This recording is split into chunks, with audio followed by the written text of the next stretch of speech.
اللهم صل على سيدنا محمد وعلى آل سيدنا محمد كما صليت على إبراهيم وعلى آل إبراهيم في العالمين إنك حميد مجيد. أعوذ بالله من الشيطان الرجيم. بسم الله الرحمن الرحيم.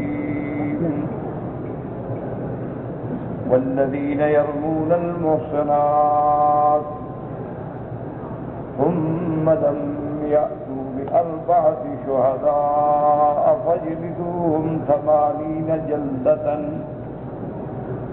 ولا تقبلوا لهم شهادة أبدا وأولئك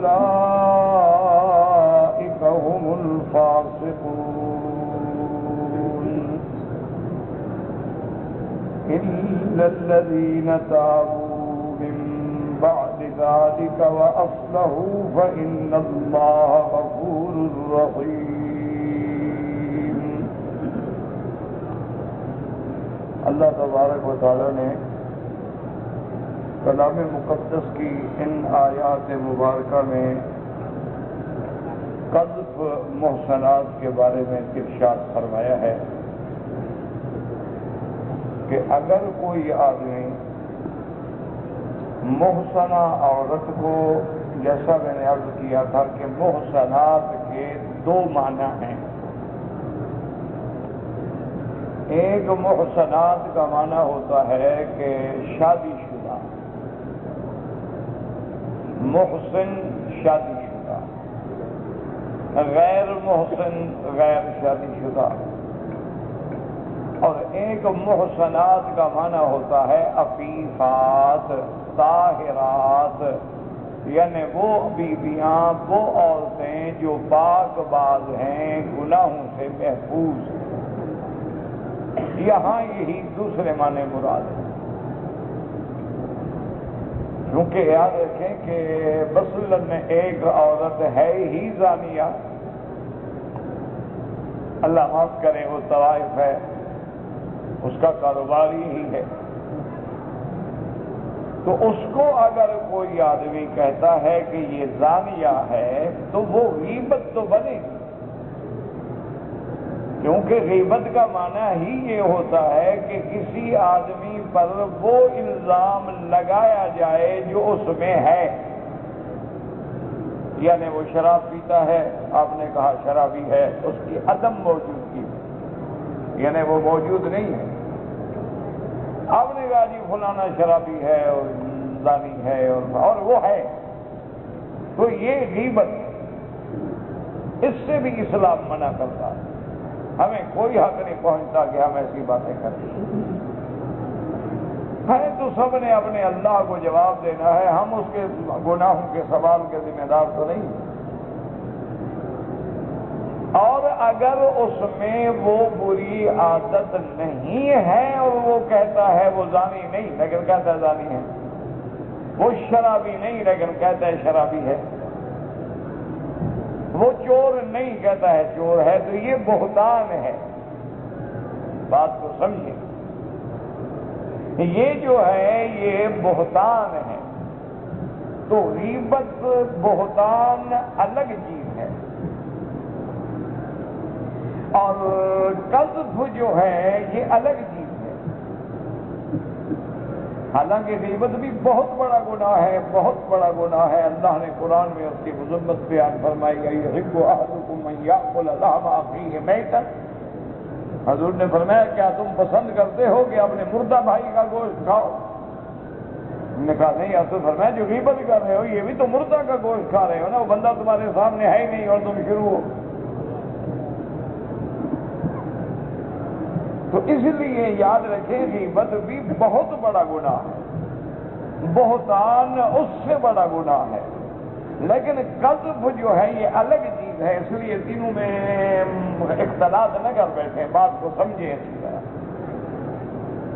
قذف کا معنی یہ ہوتا ہے کہ کسی محصنہ عورت پر نعوذ باللہ ثم نعوذ باللہ ثم نعوذ باللہ زنا کی تہمت لگا دی جائے، جیسے منافقین نے سیدہ عائشہ پہ تہمت لگائی. رضی اللہ تعالی عنہا۔ اسی لیے پھر اس تہمت میں شریک ہونے والوں پہ حد قذف جاری ہوئی۔ تو جو آدمی کسی پاک باز خاتون پہ زنا کی تہمت لگائے، یہ بات سمجھ لیں اچھی طرح، چوری کی تہمت لگائے تو یہ سزا نہیں ہوگی۔ یعنی ایک عورت پاک ہے، صالحہ ہے، وہ کہتے چوری کرتی ہے، تو اس کی سزا یہ نہیں ہوگی۔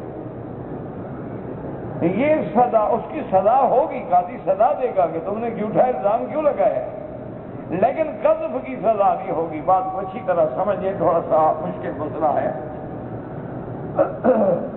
کہ وہ زنا کی تہمت لگاتا ہے۔ اچھا، تہمت لگانے کے بعد گواہ بھی نہیں، اگر تو گواہ پیش کر دے ٹھیک ہے، پھر تو قاضی اس کو سزا جاری کرے گا عورت کو، اور اگر گواہ پیش نہ کر سکے تو یہ تو نہیں نا کہ لوگوں کی عزتوں سے کھیلتا پھرے۔ اسلام نے اس کے لیے بھی سزا رکھی کہ 80 کوڑا مارو اس کو۔ کیوں اس نے جھوٹی تہمت لگائی؟ تاکہ آئندہ کوئی جرت نہ کر سکے کسی کی بہن، بیٹی، بیوی پہ اس قسم کے الزام لگانے کی جس کا ثبوت کوئی نہیں، گواہ کوئی۔ تو اس کو کہتے ہیں قذف المحصنات۔ اب اس کی سزا کیا ہے؟ اس کی سزا جو ہے 3 سزائیں قرآن نے ذکر کی ہیں، غور کریں۔ پہلی سزا کیا ہے؟ فَجْلِدُوهُمْ 80 جلدةً، 80 کوڑا، سزا نمبر 1۔ اور دوسری سزا کیا ہے؟ وَلَا تَقْبَلُوا لَهُمْ شَهَادَةً أَبَدًا۔ جب اس بندے کو جھوٹے قذف میں حد لگ جائے، اب کسی مسئلے میں اس کی قیامت تک شہادت قبول نہیں۔ یہ بہت بڑی سزا ہے کہ بندہ مردود شہادہ ہو جائے، کہ گواہی دینے کو قاضی کہے نہیں تم تو مردود ہو گئے، تباہ ہو جائے۔ تو یہ دوسری سزا ہو گئی، یاد رکھو۔ ایک سزا کیا ہوئی؟ 80 کوڑے۔ دوسری سزا کیا ہوئی؟ اس کی شہادت جو ہے مردود شہادت۔ اور تیسری سزا کیا؟ فرمایا اولئک هم الفاسقون۔ اللہ نے فرمایا تیسری سزا یہ ہے کہ یہ فاسق ہے۔ فاسق کا معنی حد سے نکلنے والا، جیسے عرب لغت میں چوہا جو ہے اس کو کہتے ہیں فویسقہ، عربی میں چوہے کا نام فویسقہ، کیونکہ ادھر سے نکل جائے گا، ادھر سے نکل جائے گا، ادھر سے نکل جائے گا۔ تو فاسق کا معنی بھی اس اللہ کے حدود کو توڑ کے نکلنے والا۔ تو لہذا یہ مردود شہادہ بھی ہو گیا، فاسق بھی ہو گیا، اور اس کے بعد یہ ہے کہ 80 کوڑے کا سزا کا حقدار بھی ہو گیا۔ تو یہ سزا ہے ان لوگوں کے لیے والذین یرمون المحصنات ثم لم یأتوا بأربعۃ شہداء۔ اچھا، اسی میں اللہ کے قرآن کو سمجھیں۔ قرآن کہتا ہے والذین یرمون المحصنات، یرمون رمیمنا، جیسے رمی جمرات مانا پھینکنا۔ اللہ نے یہ نہیں فرمایا یتہمون، تہمت لگانے والے، یقذفون، یہ نہیں فرمایا یقولون، یہ نہیں فرمایا، فرمایا والذین یرمون المحصنات۔ تو اللہ نے اسی لفظ سے اشارہ کر دیا کہ اس قسم کی بات کرنے والا گویا بات نہیں کر رہا بلکہ پتھر مار رہا ہے، کہ کسی کی عزت سے کھیل رہے، کسی کو تہمت لگا رہے ہو کہ ایک بیچاری پاک بی بی ہے، گھر میں بیٹھی ہے، عزت کی محافظہ ہے، اور تم نے اس میں زنا کی تہمت لگا دی، اب اس کا تو جینا مشکل ہو گیا نا۔ یہی وہ وجہ ہے جس کو مستشرقین، اعداء اسلام، اعداء دین، اور آج کل کی ہماری جو نئی فوج ہے وہ سمجھ نہیں سکی کہ قرآن پاک نے نصاب شہادت جہاں رکھا ہے، یاد رکھو، فرمایا وَاسْتَشْهِدُوا شَهِيدَيْنِ مِن رِجَالِكُمْ۔ اللہ نے فرمایا جب کوئی معاملہ ہو تو اپنے مردوں میں سے 2 گواہ بناؤ۔ وَاسْتَشْهِدُوا شَهِيدَيْنِ مِن رِجَالِكُمْ، اگر اتفاق کی بات ہے کہ دو مرد نہیں ہیں فَإِن لَّمْ يَكُونَا رَجُلَيْنِ فَرَجُلٌ وَامْرَأَتَانِ، اگر وہاں دو مرد نہیں ملے، ایک مرد ملا ہے لیکن دو عورتیں مل گئیں، تو تب بھی گواہی پوری ہو جائے گی کہ ایک مرد کو گواہ بنا دو، دو عورتوں کو گواہ بنا دو، تو گویا دو عورتوں کی گواہی ایک مرد کے برابر ہو گئی۔ تو اس لیے اب جتنے دشمن اسلام ہیں وہ تو ہیں ہی ہیں نا، یہود ہیں، نصارہ ہیں، ہنود ہیں، سکھ ہیں، مجوسی ہیں، آتش پرست ہیں، سوشلسٹ ہیں، لادین ہیں، دہریہ ہیں۔ اب دکھ تو یہ ہے کہ بعد ہمارے جدید مسلمان جو ہے وہ بھی دھوکے میں مبتلا۔ منز بیگانے کا ہرگز نہ نالم، غیروں کا کیا گلا، وہ تو دشمن ہے۔ لیکن آج کا جدید مسلمان ہمارا جو ہے، جو اپنے آپ کو بہت پڑھا لکھا ماشاءاللہ سمجھتا ہے، اس کے دماغ میں بھی یہ خلجان ہے کہ دیکھو جی اسلام نے عورت کی بڑی توہین ہے کہ دو عورتیں ایک مرد کے برابر جناب۔ دیکھو جی مرد یعنی عورت جو ہے وہ ایک مرد کی آدھی ہو گئی نا۔ حالانکہ دیکھو جناب فلاں عورت ایسے گزری اور فلاں عورت ایسے گزری، فلاں عورت جو ہے جناب وہ ملکہ بلقیس دیکھیں، رضیہ سلطانہ دیکھیں، اسی طرح کلوپیٹرا ہے، اور بڑی بڑی عورتیں گزری ہیں دنیا میں، اب بھی ہیں دنیا میں بڑی عورتیں ہیں جو سیاست میں اور اقتصادیات میں اور کسی یعنی علاج معالجے میں، طب میں ان کا بہت بڑا مقام ہے۔ دیکھو جی اسلام نے ان کو آدھا کر دیا، اس کی شادت ہوتی کو دیکھو جی دو عورتیں ایک مرد کے برابر۔ تو اصل میں یہ اسلام کے اندر تو کوئی نقص نہیں، ان کے دماغ کا پرزہ ڈھیلا ہے۔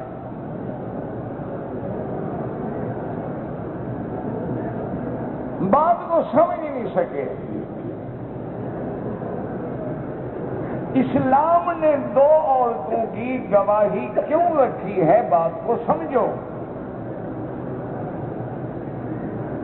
اور ہر مسئلے میں عورتوں کی، دو عورتوں کی گواہی ضروری نہیں ہوتی۔ مثلاً حیض کا معاملہ ہے، حمل کا معاملہ ہے، رضا کا معاملہ ہے، ایک عورت کی گواہی سارے گھر والوں سے بھی وہ سمجھتے ہیں نہیں، اور اسلام پہ پتھر زنی کیوں۔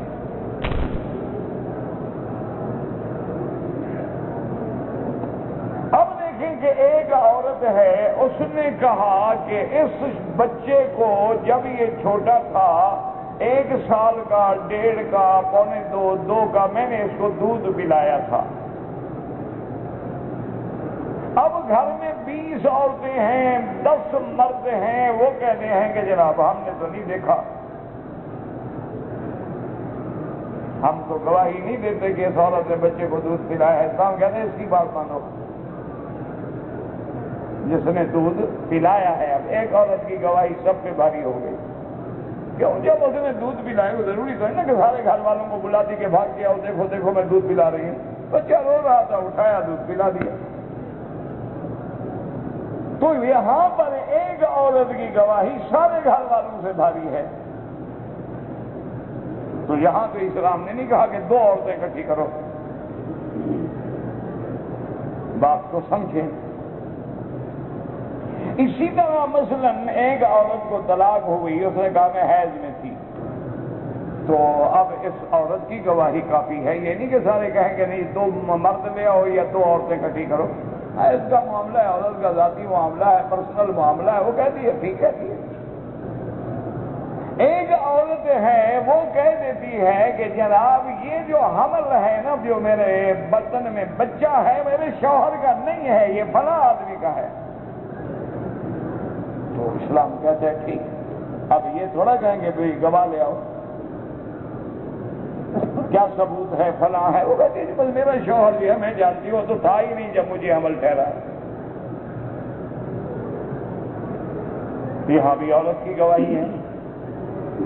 یہ الزام ہے اسلام پہ کہ عورت کو آدھا کر دیا جی، عورت کو آدھا کر دیا. جاہلوں کی باتیں ہیں، اور اس سے ہمارے پڑھے لکھے جدید لوگ جو ہیں بیچارے، کیونکہ وہ بھی ابتدا سے انگریزی اسکولوں میں پڑھتے پڑھتے پڑھتے ان کے دماغ میں بھی وہی کتابیں، وہی مواد، وہی اعتراضات، وہی دشمنوں کے تیر جو ہیں وہ دماغ میں راسخ ہو جاتے ہیں.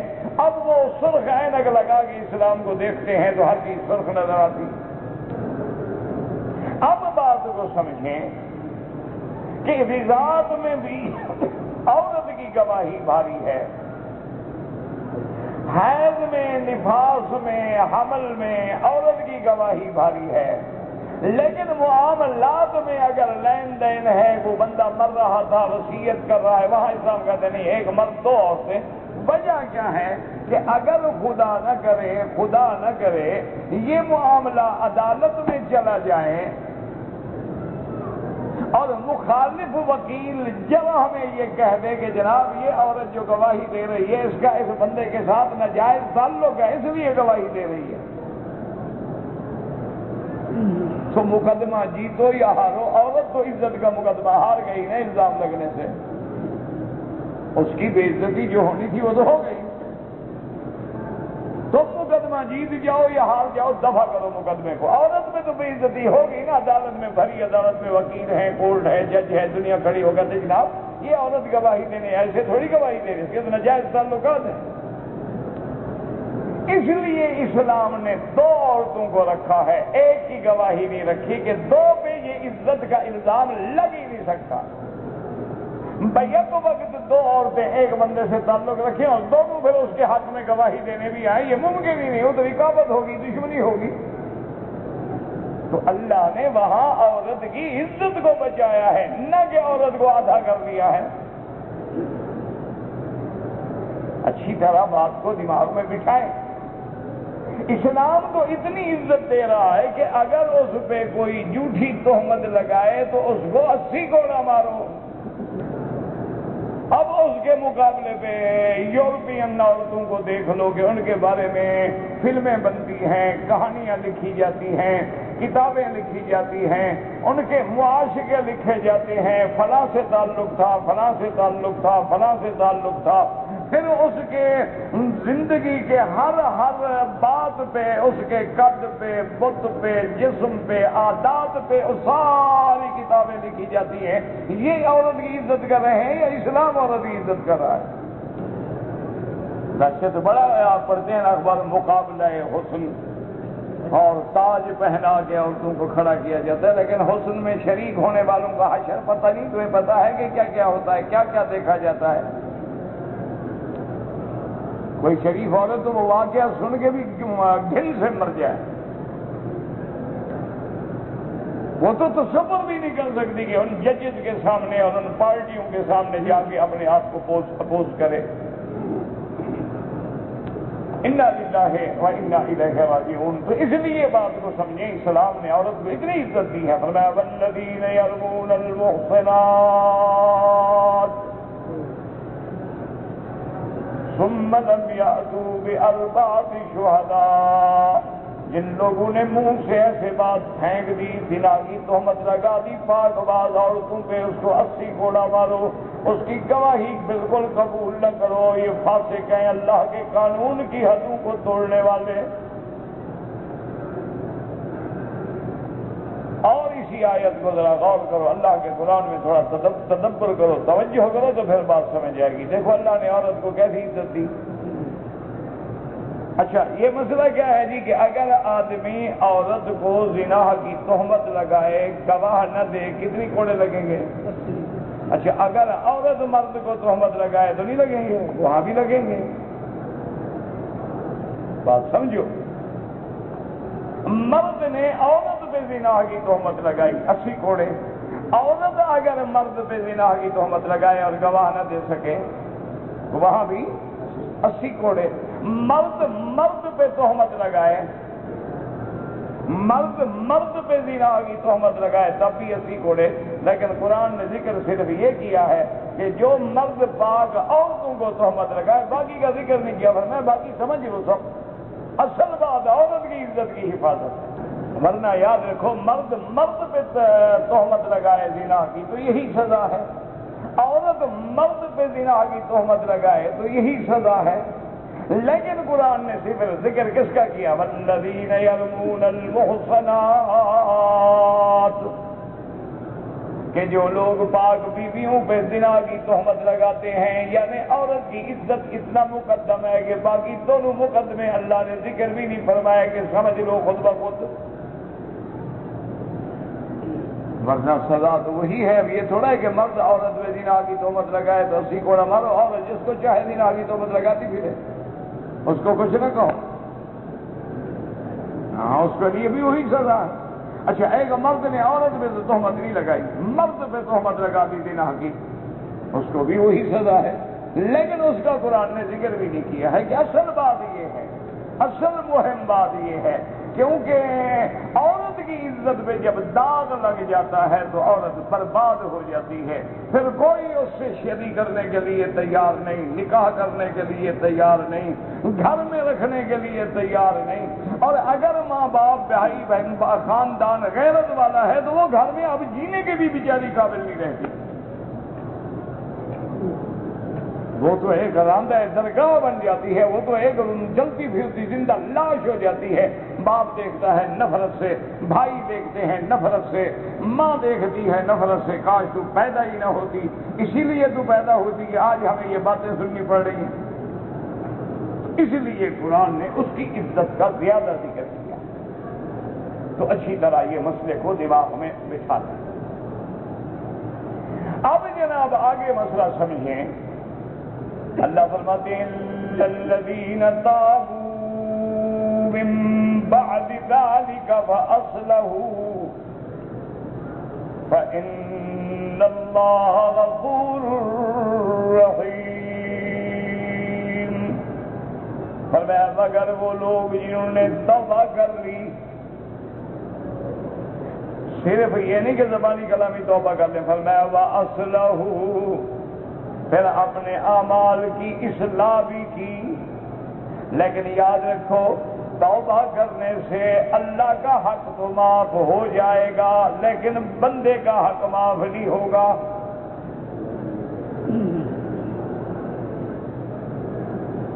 یعنی توبہ کرنے والے کو جہاں توبہ کرے وہاں جس پہ تہمت لگائی تھی اس سے بھی معافی لے، کیونکہ بندے کا حق ہے نا۔ اس لیے حکم الا الذین تابوا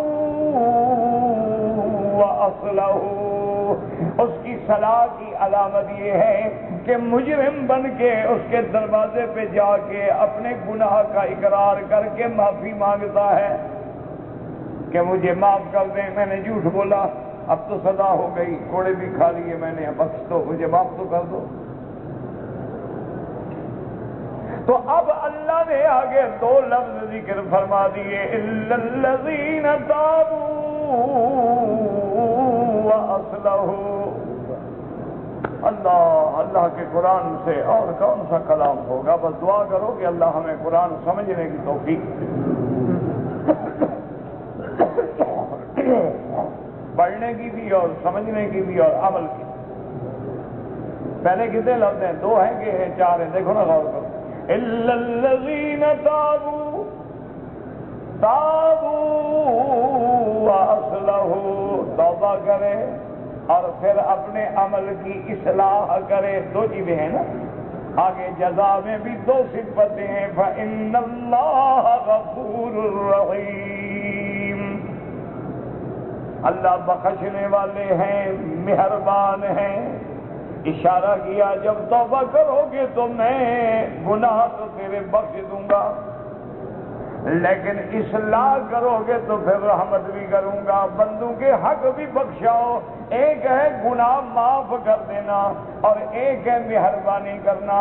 جیسے بادشاہ کسی کو کہے جاؤ غلطی معاف کی، چلو، اور کہے غلطی بھی معاف کی، چلو یہ انعام بھی لے لو۔ اب یہ مہربانی ہے کہ غلطی بھی معاف کر دی ہے اور ساتھ مہربانی بھی کر دی ہے، انعام بھی دے دیے۔ اللہ نے فرمایا جب تم توبہ کرو گے تو ہم بخش دیں گے، کیونکہ التائب من الذنب کمن لا ذنب لہ، توبہ کرنے والا ایسے ہو جاتا ہے جیسے اس نے کبھی گناہ نہ کیا ہو۔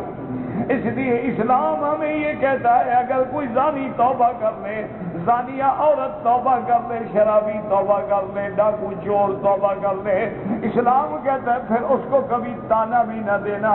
اگر اس توبہ کے بعد تم شرابی کہو گے، زانی کہو گے تو گویا شیطان کی مدد کر رہے ہو کہ وہ پھر گناہوں میں پڑے۔ اب توبہ کر دی، بات ختم ہوگی۔ جب اللہ نے معاف کر دیا تو ہم کون ہیں اعتراض کرنے والے؟ اور آگے فرمایا صرف میں توبہ معاف نہیں بلکہ غفور، بخشنے والا اور نہایت رحم کرنے والا، نہایت مہربانی فرمانے والا۔ اگر تم نے سزا بھی کاٹ لی، توبہ بھی کر لی، اصلاح بھی کر لی، تو اب اللہ بھی رحم کا معاملہ فرمائیں گے۔ اچھا، اب یہاں ایک مسئلہ ہے، ضروری وہ سمجھیں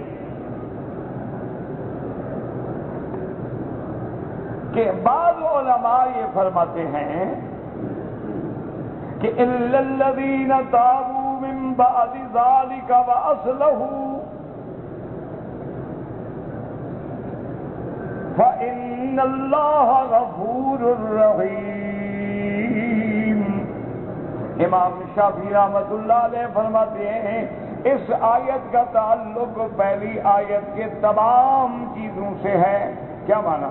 جب توبہ کر لی، اچھا اس کے بعد اصلاح بھی ہو گئی، اب اگر اس کو حد نہیں لگی ہے تو گناہ معاف ہو گئے ہیں اور اس کی شہادت بھی قبول کر لی جائے گی، اب وہ فسق سے بھی نکل آیا ہے۔ یعنی امام شافعی رحمۃ اللہ علیہ فرماتے ہیں جب توبہ کر لی تو اب مردود شہادہ بھی نہیں رہا۔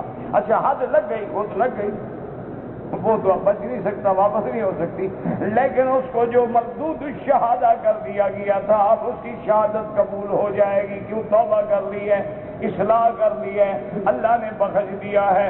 لیکن امام ابو حنیفہ رحمۃ اللہ علیہ فرماتے ہیں کہ الا الذین تابوا من بعد ذلك وأصلحوا فإن اللہ غفور رحیم۔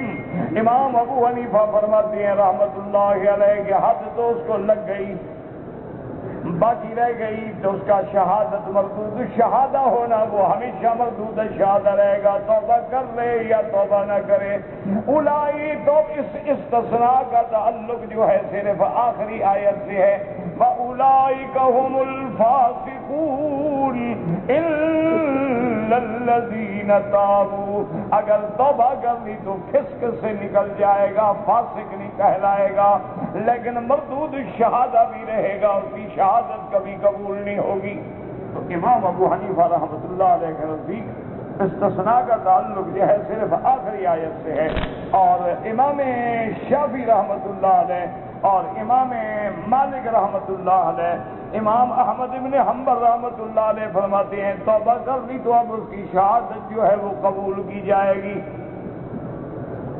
بہرحال اپنے اپنے ائمہ کے ادلہ جو ہیں اپنے اپنے مقام پر اگر آپ نے دیکھنا ہو تو کتب میں موجود ہیں بہر صورت، لیکن امام ابو حنیفہ رحمۃ اللہ علیہ فرماتے ہیں کہ آیت کا تعلق جو ہے آخری آیت سے ہے، وَأُولَئِكَ هُمُ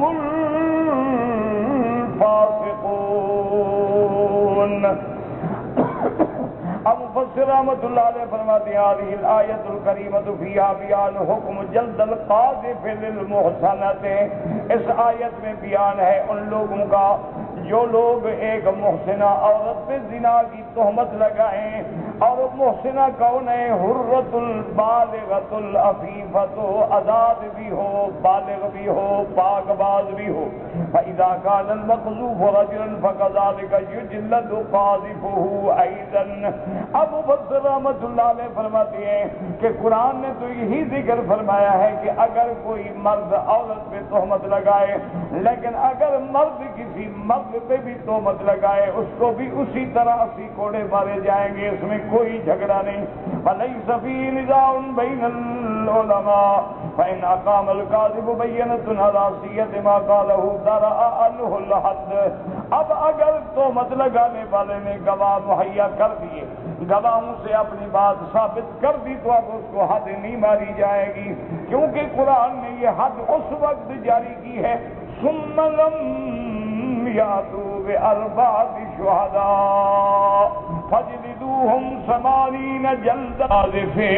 تہمت لگانے والے پہ حد اس وقت ہے اذا لم یقم البینۃ علی صحت ما قال، اگر وہ اپنی بات کہنے پہ کوئی گواہ پیش نہ کر سکے. اب 3 سزائیں.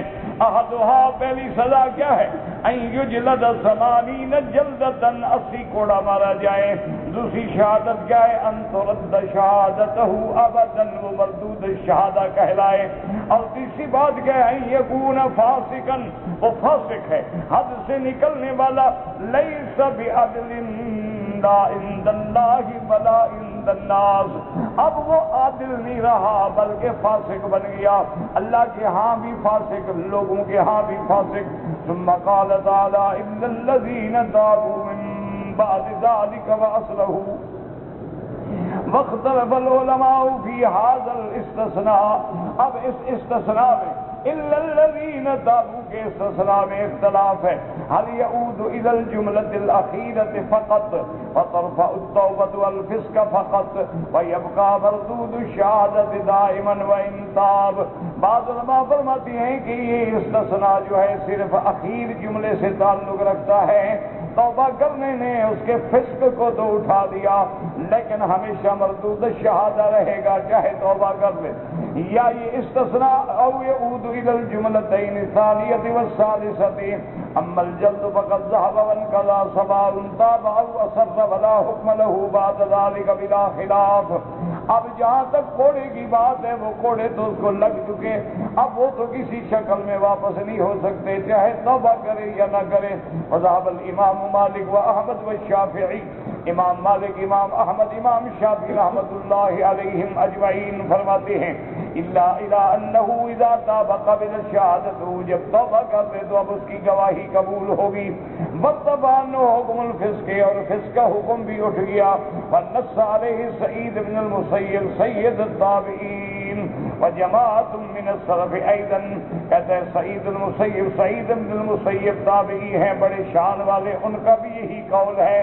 اسی طرح اور بھی بہت سارے علماء کا قول ہے.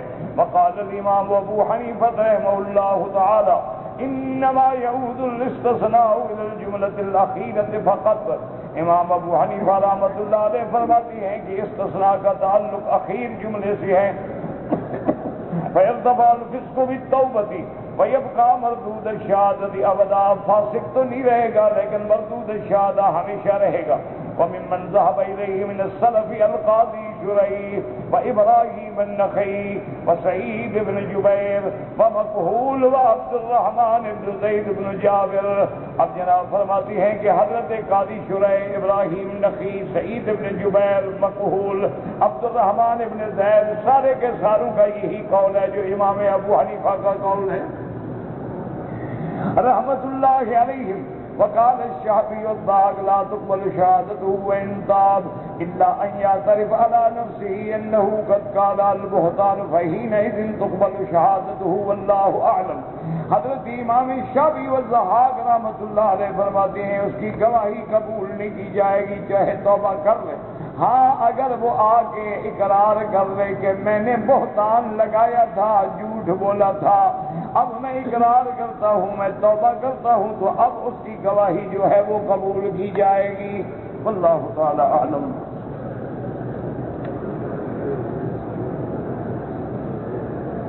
عصر کو اگر طواف کرے عصر کے بعد تو امام ابو حنیفہ رحمۃ اللہ علیہ کے نزدیک ایک طواف کرے، 2 کرے، 3 کرے، ان کی 2 رکعت جو ہے مغرب کے بعد پڑھے. باقی ائمہ کے نزدیک حرم میں جائز ہے.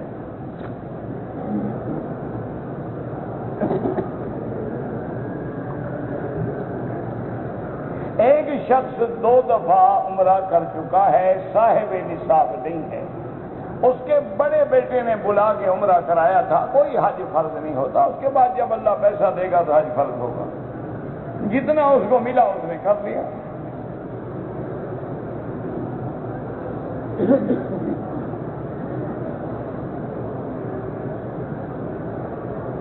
ایک آدمی سعودی عرب آیا، عمرہ کیا، واپس چلا گیا. حج فرض ہے کوئی نہیں، عمرے کرنے سے بھائی کچھ نہیں ہوتا. اللہ کے بندے، جب یہاں رہنا ہمارے بس میں نہیں، قانون اجازت نہیں دیتا، حج کیسے فرض ہو گیا؟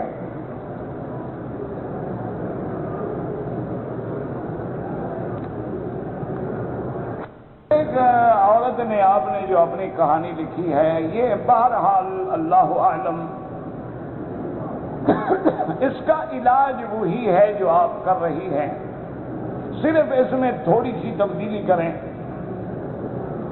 کہ سورۃ البقرہ جو ہے وہ تلاوت بھی کریں اور کیسٹ میں لگا کے، ہیڈ فون لگا کے کانوں سے سنیں بھی کہ آواز جو ہے قرآن کی اندر بھی داخل، تو انشاءاللہ اللہ کی رحمت سے یہ سارے اثرات جو ہیں وہ چلے جائیں گے، آپ ٹھیک ہو جائیں گے.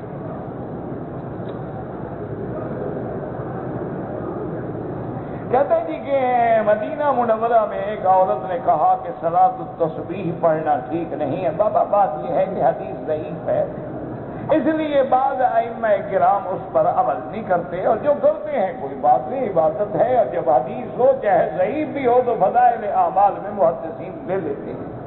ان باتوں میں نہ الجھا کریں، یہی تو سختی ہے نا جس نے لڑا دیا ہے. اب دیکھو نا، مثلا اللہ کی کتنی رحمت ہے، آپ نے عصر کے بعد طواف کی، آپ نے حرم میں رہنا ہے، آرام سے مغرب کے بعد نفل پڑھیں تاکہ کسی امام کا اعتراض ہی نہ ہو. اگر قافلہ جا رہا ہے، مجبوری ہے، تو چلو 3 اماموں کے نزدیک تو گنجائش ہے نا، پڑھ کے چلے جاؤ، ایک رعایت ہے ہمارے لیے. تو اللہ کی رحمت ہے، ہم نے اس کو لڑائی بنا دیا. تو اگر اسی طرح کوئی آدمی صلاۃ التسبیح پڑھتے ہیں تو وہ بھی اس حدیث ضعیف کی بنا پہ عمل کرتے ہیں. اللہ سب کی قبول فرمائے. کہتے جی کہ قضا نمازیں، میرا بھائی قضا ہے، 1 مہینے کی ہو یا 1 سال کی، سب سے پہلا علاج ہے توبہ کرو. اللہ کے حق ہے، اللہ توبہ سے معاف کر دیتے. لیکن حضور پاک کی جب نماز قضا ہوئی تو آپ نے قضا بھی پڑھی، ورنہ فرماتے تھے بھی توبہ کرو بس. اس لیے فقہا فرماتے ہیں کہ قضا بھی پڑھتا رہے، چاہے یاد ہے نہیں ہے، نفل کے بجائے قضا نمازیں دہراتا رہے، پڑھتا رہے اللہ کو. باقی اصل گناہ توبہ سے انشاءاللہ معاف ہو جائے.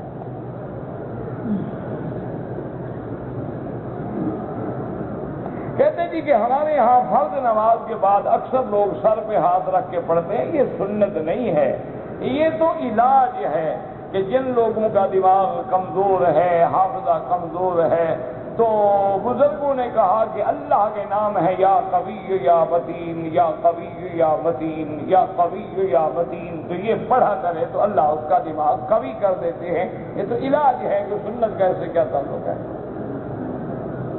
اور ہاتھ رکھ کے پڑھنا جو ہے وہ حدیث میں بھی ثابت ہے کہ اگر درد ہو، حضور نے فرمایا آپ کو، تو وہاں ہاتھ رکھ لو اور پڑھو بسم اللہ اعوذ بعزت اللہ وقدرتہ من شر ما اجد واحاذر، 7 دفعہ پڑھ کے اسی جگہ، تو انشاءاللہ درد چلا جائے گا. اس لیے وہ تو ایک علماء نے اللہ کے نام بتلائے ہیں پڑھنے کے لیے. عورت نے حیض کی حالت میں کراچی سے احرام باندھا، مکہ مکرمہ پہنچنے کے بعد 3 دن کے بعد غسل کیا، پھر مسجد عائشہ سے جا کے احرام باندھا. بات کو سمجھیں، جب کراچی سے احرام باندھ گیا، یہ مسجد عائشہ کیا کرنے گئی؟ اس نے احرام وہاں سے نیت کی ہوئی ہے. ایک دوسرا، کیا 3 دن کے بعد اس کے حیض کی مدت گزر گئی تھی؟ کیونکہ بعض عورتوں کی عادت 3 دن ہے، بعض کی 5 دن ہے، بعض کی 7 دن ہے، بعض کی 8 دن ہے، بعض کی 10 دن ہے. اگر اس کی عادت کے دن مکمل ہو گئے تھے، مکمل پاک ہو گئی تھی، پھر اس نے عمرہ کیا ہے، یا اس نے اسی ابھی 5 دن تھے لیکن 3 دن کے بعد خون جو رکا غسل کر کے عمرہ کر دیا، دم پڑ گئی کہ اس نے ناپاکی کی حالت میں عمرہ کیا. عورت کے چہرے پر اگر بال ہوں تو ان کو ہٹایا جا سکتا ہے، ہاں بالکل ہٹایا جا سکتا ہے. جو چیز اس کے چہرے کے لیے عیب ہے، عیب کا ازالہ کرنا جو ہے شریعت میں جائز ہے. لیکن کسی کا ہونٹ کٹا ہے، وہ آج کل پلاسٹک سرجری کرا کے ٹھیک کرا لیتے ہیں، کوئی بات نہیں. اسی طرح کسی کا کوئی ایسا داغ ہے جو برا لگتا ہے، آج کل پلاسٹک سرجری سے اسی وقت کو فل کر کے ٹھیک کر دیتے ہیں، چمڑے کو ٹھیک ملا دیتے ہیں، کوئی عیب نہیں۔ اسی طرح عورتوں کے چہرے پر بال ہونا عیب ہے، حتیٰ کہ وہ لیزر کے ساتھ ہمیشہ کے لیے نکلوا دے وہ بھی جائز۔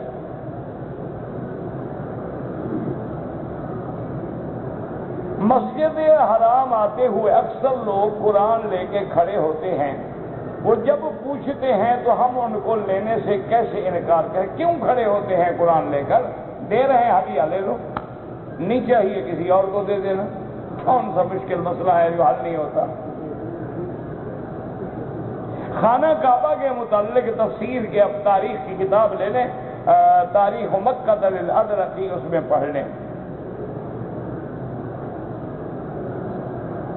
طواف الوداع عمرے والوں کے لیے واجب ہی نہیں، افضل ہے کہ جب جائیں تو طواف الوداع کر لیں، اگر نہ کریں تو کوئی جرمانہ نہیں۔ حاجی اگر طواف الوداع نہ کرے دم دینی پڑتی ہے، لیکن عمرے والوں پہ واجب نہیں ہوتا۔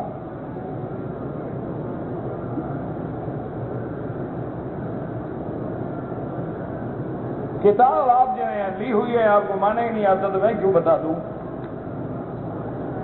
اسی کتاب میں لکھا ہوا ہے،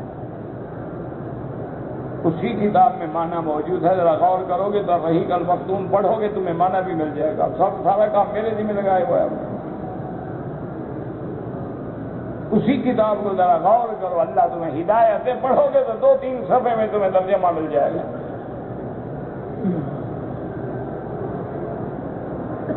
حرم شریف میں لوگ مانگتے ہیں، مانگنا حرم ہو یا غیر حرم حرام ہے۔ جو آدمی تندرست ہیں پھر بھی مانگے ہیں تو ان کے لیے بہت بڑی وعید ہے، قیامت میں ان کے چہرے پھٹے ہوئے ہوں گے۔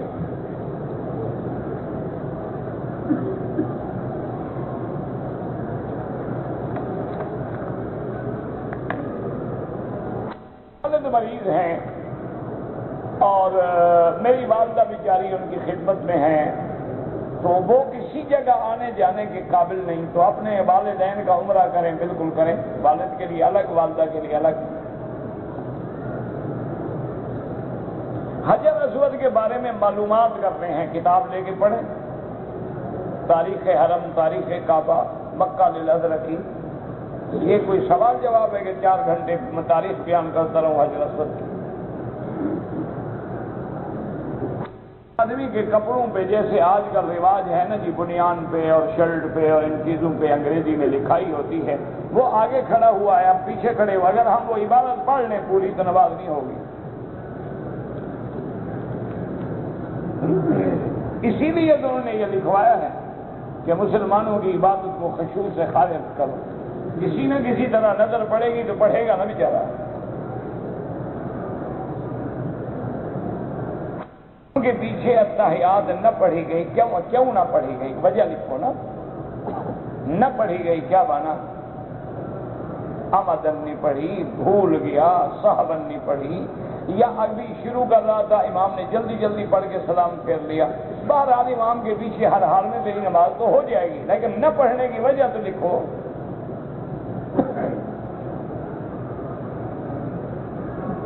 اگر عمرہ کرتے ہوئے عصر کا وقت ہو جائے تو صفا مروہ دوڑنے کے بعد مغرب کے بعد 2 رکعت پڑھیں، کوئی بات نہیں، بالکل ٹھیک ہے۔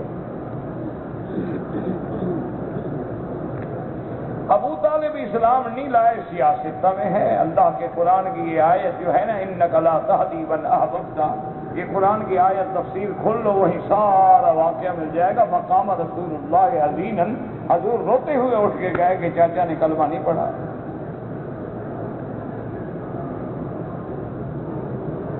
لیکن مجھے ایک بات بتاؤ، ابو طالب نے سیاہ میں ہے کلمہ نہیں پڑھا، تو تمہیں کیا تکلیف ہے اگر پڑھ لیتے یا نہیں پڑھا؟ تم اس تحقیق میں کیوں پڑے ہوئے؟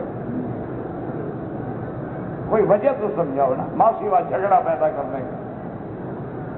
وقت تھا، گزر گیا، وہ جانے، خدا جانے، ہم سے کو پوچھے جائے؟ ہم تو اپنے اعمال کی اصلاح کریں نا۔ کیا ہے کہ بھی ایک لڑائی ہو، کہہ دیں جی ہاں مسلمان ہو گئے تھے، شیعہ خوش نہیں ہوئے تھے، شیعہ ناراض، لڑائی شروع ہو گئی۔ تو ایسے مسئلے پوچھنے کی تمہیں ضرورت ہی کیا ہے بھائی؟ جس کا نہ ہمارے ایمان سے تعلق ہے، نہ ہماری آخرت سے تعلق ہے، نہ ہماری قبر سے تعلق ہے، نہ ہم سے قبر میں پوچھا جائے گا کہ حضرت علی کے ابا مسلمان ہوئے ہیں یا نہیں ہوئے، جہاں تک حدیثوں میں ہے نہیں۔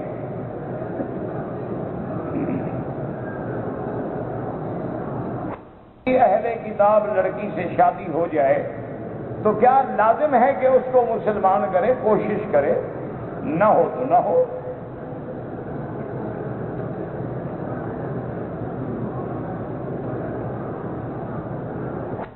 جی کہ میں برسر روزگار ہوں، 1 سال ہو گیا ہے میری شادی ہوئی، 1 مہینے کے بعد میں یہاں آ گیا نوکری پہ۔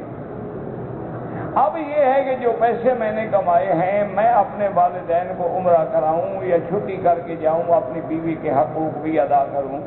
بیوی کہتی ہے کہ میری طرف سے اجازت ہے، تم والدین کو عمرہ کرا سکتے ہو، عمرہ والدین پہ فرض ہے، ان کے بعد پیسے نہیں، ان پہ نہ حج فرض ہے نہ عمرہ فرض ہے، تمہارا بیوی کے حقوق ادا کرنا تو فرض ہے۔ پتہ نہیں بیوی تنگ ہے تم سے، وہ کہتی ہے اچھا جان چھوڑے نہ آئے، ہاں وہ بھی کہتی ہے کہ جان چھوڑ رہی، پیسے اور پہ خرچ کر دو، 1-2 سال اور بھی دفاع ہو جائے، تم جاؤ اپنی بیوی کے حقوق ادا کرو، اللہ پیسے دے تو ماں باپ کو عمرہ بھی کرا دینا۔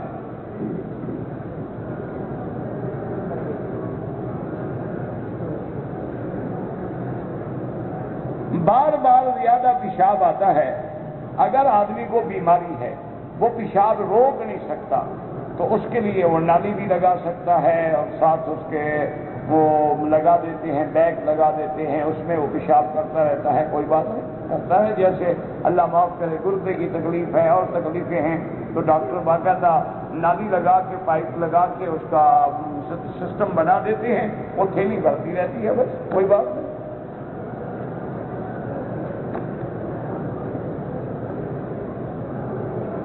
کہتے جی کہ اگر شوہر اپنی بیوی کے ساتھ جماع کرے تو کہتے ہیں اندھیرے میں جماع کرے، کیوں؟ روشنی ہونے سے بیوی نہیں رہے گی۔ ہاں یہ الگ بات ہے تمہیں شکل ہی بیوی کی دیکھنی پسند نہ ہو، پھر اندھیرا بہتر ہے، پھر تو اندھیرا بہتر ہے کہ شکل دیکھنے سے نفرت پیدا ہوتی ہے، ہوتا ہے نا، ایسی بیویاں بھی ہوتی ہیں، ورنہ اندھیرا ہو یا روشنی ہو تو بھی بیوی ہے، دونوں حالتوں میں جائز ہے۔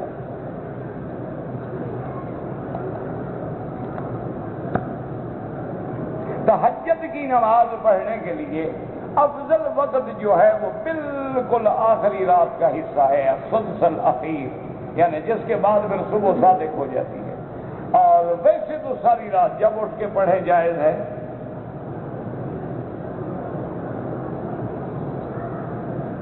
کہتے جی کہ اگر جیب میں قرآن ہے، ہم حمام میں جاتے ہیں تو اوپر جگہ بنی ہوئی ہے، حمام کے اندر نہ لے جائیں، باہر کوئی جگہ بنی ہوئی ہے تو رکھیں۔ حرم شریف کے علاوہ پورے مکے میں اور جو مسجدیں ہیں وہاں بھی یہی ثواب ملتا ہے، لیکن وہ تھوڑا ملتا ہے جو کعبے میں ملے، 1 لاکھ ہر جگہ ملے گا، لیکن کعبے میں تو کئی لاکھ ملتے ہیں۔ یہدینا ویہدیکم اللہ۔ سننے دیکھنے والے ہونے سے کیا ناجائز چیز حلال ہو جاتی ہے؟ ریڈیو نکلے تھے، مولوی حضرات ریڈیو خریدنے والے، سننے والے کے گھر کھانا بھی نہیں کھاتے تھے، ٹیپ ریکارڈر آتے تھے، ٹیلی فنون آتے تھے۔ میرا بھائی یہ تمہاری بلا وجہ کی بحث ہے۔ جب جہاز نہیں آئے تھے تو کوئی جانتا تھا کہ ہوائی جہاز آئیں گے، اڑیں گے؟ جب بحری جہاز نہیں آئے تھے کوئی جانتا تھا کہ بحری جہاز آئیں گے؟ اب جو چیزیں نئی نئی آئیں تو اگر مولویوں نے مخالفت کی تو مجموعی طور سے ان چیزوں سے برائی پھیلی ہے یا بھلائی پھیلی ہے؟ انجام تو وہی ہے کہ زیادہ برائی پھیلی، لیکن اگر کوئی آدمی اس کو جائز استعمال کرے، خبریں سنے، قرآن سنے، کوئی حرج نہیں۔ کہتے ہیں جی کہ لڑکیاں شادی کرانے کے لیے قصر میں لے جاتے ہیں، رنگ برنگ کپڑے پہنا کے جاتے ہیں، ویڈیو پتہ نہیں کیا ہے، ریڈیو کمرہ گانے بجانے، یہ سب حرام ہے، ایسی شادی میں شرکت ہی نہ کریں۔ رکن یمانی کو استلام کیوں کیا جاتا ہے؟ حضور پاک نے کیا ہے، اس لیے کیا جاتا ہے، سنت ہے۔ اگر 2-3 طواف اکٹھے کر لیں، بعد میں 2 رکعت پڑھیں، بالکل جائز ہے۔ اگر ہم نے طواف الوداع مغرب کے بعد کر لیا، پھر عشاء کی نماز بھی حرم میں پڑھی اور چلے گئے، کوئی حرج نہیں۔ عمرے والے پر تو طواف الوداع واجب ہی نہیں۔ کہتے جی کہ حرم شریف میں جو گلاس رکھے ہیں زمزم پینے کے لیے، یہ ہم گھر لے جائیں اپنے استعمال کرنے، تمہارے پاس میں ہو تو کعبہ بھی لے جاؤ، گلاس کیا ہے؟ گلاس تو معمولی چیز ہے، لے جائیں گے انشاءاللہ، ان کا کوئی گھاٹا نہیں ہوگا، لیکن یہ حرم کے لیے ہے، باہر لے جانا منع ہے۔ اگر کوئی آدمی ہے کسی معذور کو طواف کرا رہا ہے، لیکن وہ طواف کرانے والا بے وضو ہے، خود اس کی نیت ہی نہیں طواف کی، تو ٹھیک ہے، کوئی بات نہیں، طواف نہیں کر سکتا بغیر وضو۔ ہاں اگر کروا رہا ہے وضو نہیں تو کرانے والے پر کچھ نہیں۔ میں نے عمرہ کیا تو سر پہ اس طرح پھروا دیا، پھر دوبارہ عمرہ کیا مسجد عائشہ سے، چونکہ بال نہیں تھے تو میں نے سر نہیں مڈایا، دم پڑ گئی، اس طرح بھی پھرواؤ، بال ہوں یا نہ ہوں اس طرح پھروانا لازم تھا۔ کہتے جی کہ میری عمر 14 سال ہے، میں نے احرام کراچی کے باندھنے کے بجائے جدہ سے باندھا ہے، اب یہ اللہ کو پتا ہے نا اب بالغ ہو گئے کہ نہیں، اگر بالغ ہو گئے دم پڑ گئی۔ بعض بچے 14 سال کے بالغ نہیں ہوتے، 15-16 سال میں بالغ ہوتے ہیں، آج کل تو خیر 5 سال کے بھی بالغ ہو سکتے ہیں، ویڈیو کا زمانہ ہے، ڈش کا زمانہ ہے، کیبل کا زمانہ ہے، اب تو 5 سال کے بچے کو بالغ ہی سمجھیں انشاءاللہ۔ وہ میں نے اخبار میں پڑھا تھا، کہتا ہے ایک بہت بڑی ذمہ دار اخبار ہے، وہ اس میں آیا تھا کہ ایک ماں نے کہا کہ میری بچی کی عمر 7 سال ہے، انگریز ہے، وہ ماں بھی انگریز ہے، بچی بھی انگریز ہے، تو اس نے کہا آج چونکہ چھٹی تھی تو میرا خیال تھا کہ میں شام کو بیٹی کے ساتھ بیٹھ کے جنسی مسائل پر اس کو سمجھاؤں گی کہ عورت کے کیا کیا ہوتا ہے، مرد کے ساتھ کیسے ہوتا ہے، تاکہ میں جنسی مسائل پہ ڈسکس کروں، اپنی بیٹی کو ذہناً تیار کروں۔ تو انہوں نے کہا جب میری بیٹی آئی میں نے بحث کی تو وہ مجھ سے بھی زیادہ سمجھدار تھی کہ میں پاکستان سے آیا تھا، میرا احرام گم ہو گیا تھا، تم تو گم نہیں ہوئے نا، جدے سے احرام باندھا، ایک بکری ادا کرو پھر کبھی گم نہیں ہوگا، شرط لگا دو، اگر گم ہو جائے دوبارہ احرام میں خرید دوں گا۔ بہانے ہوتے ہیں، گم ہو گیا، گم ہو جائے، تم جہاز میں بیٹھے تھے، قمیص نکال لو، بنین نکال لو، شلوار میں بیٹھے رہو، بغیر نہ وضو کرو نہ نماز پڑھو، لبیک اللہم لبیک لبیک لا شریک لک، اتر کے احرام باندھو، کوئی مسئلہ نہیں۔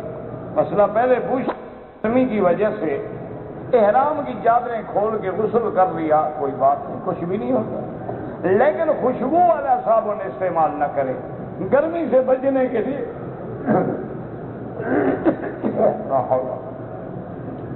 گرمی سے بچنے کے لیے صرف پانی بہا لے۔ ہم نے عمرہ کرنے سے پہلے بیماری کی وجہ سے غسل کیا، کپڑے بھی بدلے، اب مجھے کیا پتا کیا تمہیں بیماری تھی، عورت ہے تو حیض ہوگا، کپڑے بدلے، غسل کیا، کچھ نہیں ہوتا، ٹھیک ہے تمہارا عمرہ۔ ایک آدمی آیا تو تھا عمرے کے لیے، لیکن اس کی نیت یہ تھی کہ میرا جدے میں قیام ہے، پہلے میں جدے میں رہوں گا، وہ اترا اور جدے میں قیام رکھا، کئی دنوں کے بعد پھر جدے سے آیا احرام باندھ کے، بالکل ٹھیک ہے، کوئی دم نہیں، کیونکہ اس کا سفر اول جو ہے وہ مکہ نہیں جدہ ہے۔ اگر کہتے ہیں جی کہ اگر کوئی آدمی مکہ میں رہتے ہوئے دوبارہ عمرہ کرنا چاہے تو امام ابو حنیفہ رحمۃ اللہ علیہ اور امام شافعی کے نزدیک منع نہیں ہے، چاہے وہ جتنی عمرے کرے، وہ کہتے ہیں نفلی عبادت ہے، لیکن اس کو مسجد عائشہ یا جیرانہ سے جا کے عمرہ کرنا ہوگا۔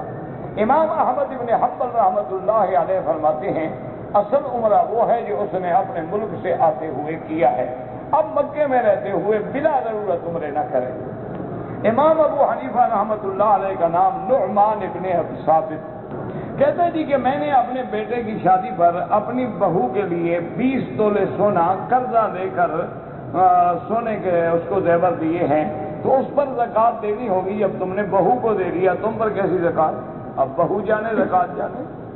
جس کے پاس سونا ہے جو مالک ہے وہ زکات بھرے. میری بیوی کے پاس تقریباً 10 تولے سونا ہے وہ زکات دے. امام ابو حنیفہ رحمۃ اللہ علیہ کے نزدیک امام احمد بن حنبل فرماتے ہیں جو عورتیں زیور استعمال کرتی ہیں ان پہ زکات نہیں. لیکن بہرحال دینے میں تو فائدہ ہی فائدہ ہے. میں کبھی تو ایک وضو کر کے نماز پڑھ لیتا ہوں, کبھی 4 دفعہ وضو کروں تب بھی نماز پوری نہیں ہوتی. آپ وضو کر کے نماز پڑھیں, یعنی مغرب کو جو وضو کیا عشاء تک پڑھتے رہیں, وضو رہے یا نہ رہے. پھر جب عشاء کا وقت آئے نیا وضو کریں, پھر رہے نہ رہے نماز پڑھتے رہیں. کہتے کہ اگر فرض نماز میں اکیلے پڑھ رہا تھا, اتنے میں کچھ لوگ آ گئے باہر سے, انہوں نے جماعت شروع کی, تو آپ بالکل توڑ کے جماعت میں شامل ہوں. طواف الوداع جو ہے سب سے آخر کام جو ہے وہ یہی ہوتا ہے ان یکون آخر العہد بالبیت الطواف, کہ جس دن جانا ہو جب سارے کام نمٹا کے طواف کر کے چل پڑو. افضل طریقہ یہ ہے. باقی اگر پہلے بھی کر لو تو انشاءاللہ جائز ہو جائے گا. عمرے والے پر تو واجب ہی نہیں ہے. اسے کاغذ منگوایا تھا کہ بیوی کو طلاق لکھوا کر بھیجوں گا. ایک گواہ کا نشان بھی ہے, دوسرے گواہ کا نشان نہیں ہوا. کاغذ بیوی کے پاس نہیں بھیجا, نہ میں نے اپنی زبان سے طلاق کہا. میرے غائبانہ میں اس کاغذ کو میرے بھائی نے بیوی کے پاس بھجوا دیا. اس کے بارے میں کیا حکم ہے؟ اگر آپ نے لکھا ہے طلاق تو طلاق ہو گئی, چاہے زبان سے کہو یا نہ کہو. اگر تم نے لکھا ہی نہیں, صرف کاغذ منگوا کے رکھا تھا کہ لکھوں گا, نہ تم نے طلاق دی, تیرے بھائی نے خود لکھ دی ہے, تو اس سے طلاق نہیں ہوتی. کہتے جنازہ پڑھنے کے بعد میت کے بعد بیٹھ کے قرآن سر پہ رکھ کے پڑھتے ہیں, بالکل غلط ہے, بدعت ہے.